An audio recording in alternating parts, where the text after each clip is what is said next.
ጤና ይስጥልኝ። ዛሬ የምንነጋገረው ስለ አንድ በጣም አስገራሚ ርዕስ ነው። ራሳችንን በሚገባ እናውቀዋለን ብለን እናስባለን። ነገር ግን ባህሪያችንን፣ ስሜታችንን እና ውሳኔያችንን የሚቆጣጠረው አብዛኛው የአእምሯችን ክፍል ለእኛ ስውር ነው ይለናል ሲግመንድ ፍሮይድ።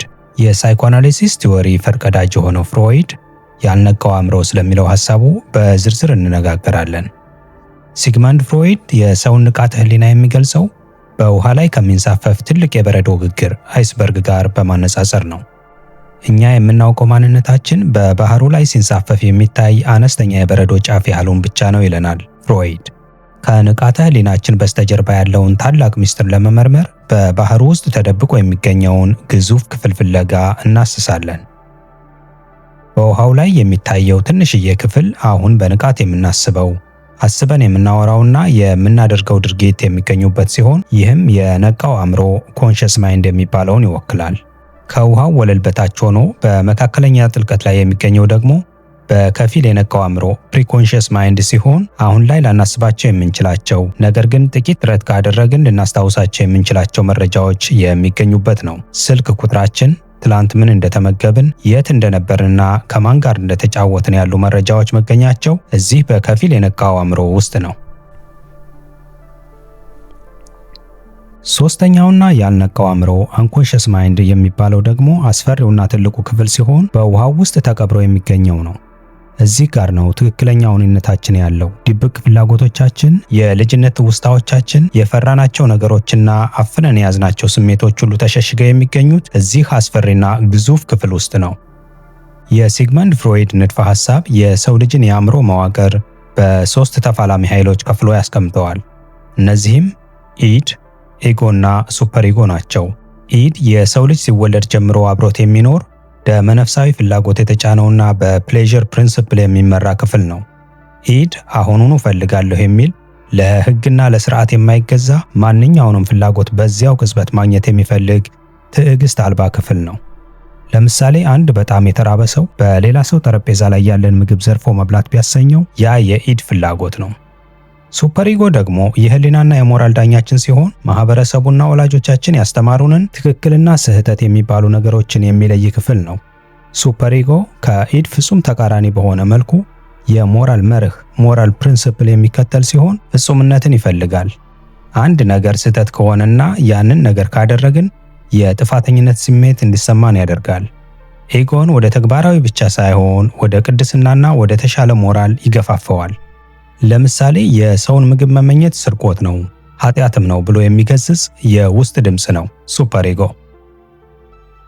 ኢጎ በአንጻሩ በሁለቱ መካከል ድልድይ የሚሆንና በምክንያታዊነት የሚመራው ማንነታችን ነው ይላል ሲግመንድ ፍሮይድ።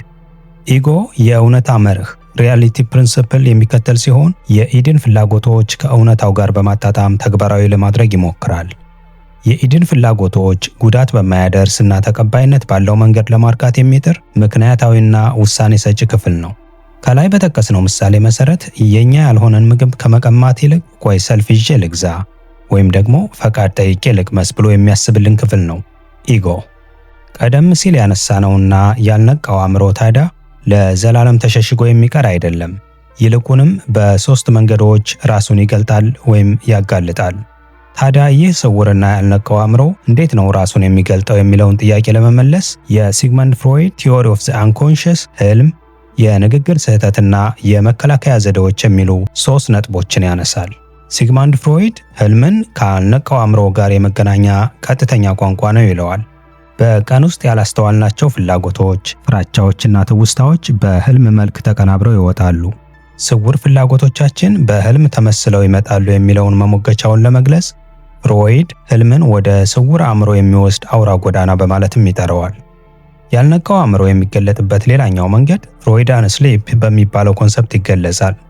ሰዎች ሳያስቡት በቅጽበት አምልጧቸው የሚናገሩት ቃል ድንገተኛ ስህተት ብቻ ላይሆን ይችላል።